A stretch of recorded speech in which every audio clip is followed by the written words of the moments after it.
Hello everybody and welcome back to the Data Playbook. So as mentioned in a previous video, I'm going to go through the games pretty quickly here for the Sunday games. If you need more information or want to look at the details, you're welcome to pause and zoom in to any of the information. But otherwise, I'm just going to try to get through it pretty quickly. So let's get into it. So going into the New Orleans at Chicago game, the main things to highlight is that Chicago is favored on the money line with a spread of 3.5 and a total line of 45.5. A few things to note here is that the allowed scoring rank is 8 here, 6 for the Bears, so both of them are pretty stingy at allowing any scoring. However, the Bears are one of the worst in the league at allowing rushing, while New Orleans is one of the worst at scoring.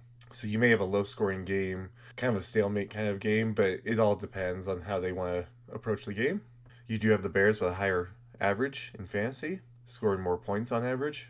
These are the totals. I'm going to just switch them over to the averages now. Something to note is I did fix this down here, even though I still have these tight end yards, which I'm going to put into an average up here. But otherwise, you still get your team allowed averages for each of these. Just looking at the quarterbacks real fast, here's what you have. Caleb's averaging over 20 fantasy points per game, which is what you want to see with a quarterback. Just 1 interception from Rattler, 2 from Caleb. And if we look at the averages, this is what you get. And here's your week-by-week information, if anybody needs that. And here's your running backs in this matchup. This one might be important since the Bears are one of the worst teams at stopping the rush, so Alvin Kamara could have a day. It just, again, depends on how the team wants to play. He has had 1 fumble this season, as has DeAndre Swift. Kamara's had 1 turnover this season, as has Swift.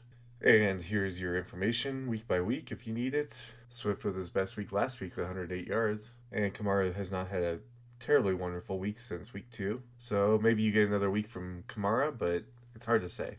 And here's your wide receiver information. These are the number 1 wide receivers on the team, with Chris Olave and Rome Oduns. No notable turnovers. And looking at the averages, this is what you get. And if you want the breakdown week by week, here it is. Most notably, Chris Olave gets the largest share of receiving yards on his team, as does Rome for his team.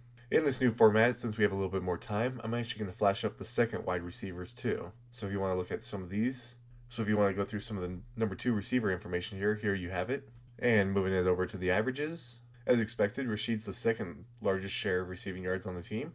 And DJ Moore doesn't quite hold that same one. He's probably pretty close to second here. The number's been cut off, but I think that's probably about 20%. So he probably is second here, but not by much. And then a quick look at the tight ends. Here you have Juan Johnson with a fumble this season. Cole Kmet has none. Averages and breakdowns look like this. Here's the receiving yards. Cole had nothing last week, just as a note. And their team percentages are about that 15%, which is about average for tight ends. So with that, thank you so much for watching. I hope that you enjoyed and got something out of it. If you did, leave a like and subscribe. And if there's more you want to see, leave a comment on what I can do better. But otherwise, thank you so much for watching.